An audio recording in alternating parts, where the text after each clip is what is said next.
Hello and welcome to the Cybersecurity Q&A. Today's topic is shared responsibility. When a provider such as NetSurian comes to the table with their managed XDR service, obviously we're bringing not just technology, but people to the table. And so then who is responsible for which pieces? This kind of clarity is very important for all sides. Well, first of all, the shared responsibility model is a framework, and it outlines the responsibility of both the customer and NetSurian. And if it's a three-way, then also the cloud service provider if one is available.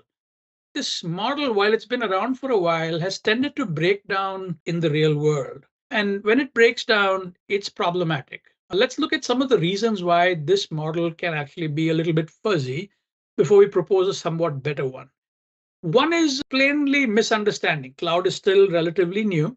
And so some extreme positions that we've seen are people say the cloud is so secure that we've got nothing left to do. The cloud provider has done it all. That's obviously not true. The other is the other extreme position, which says cloud is so insecure that we can't use it. And that's really not true either.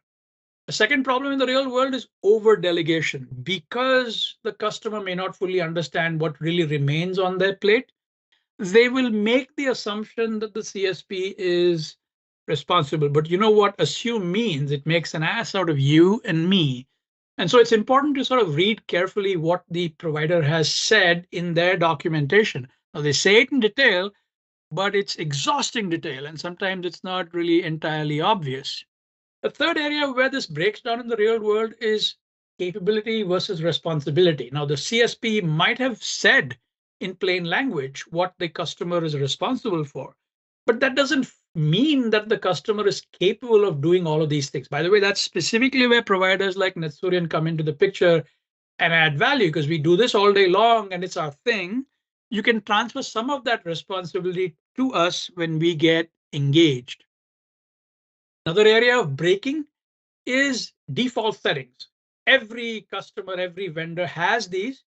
And the question is, are they appropriate? A common one these days, for example, is multi-factor authentication. Is it default off or is it default on? It's such an important element of securing because identity is the new endpoint that this is something to consider. And so are you aware of what your default settings are? Have you made assumptions? Are you properly configured?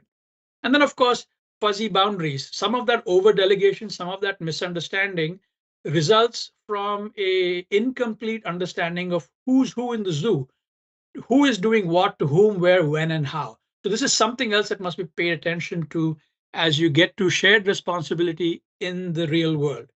Thank you for your attention.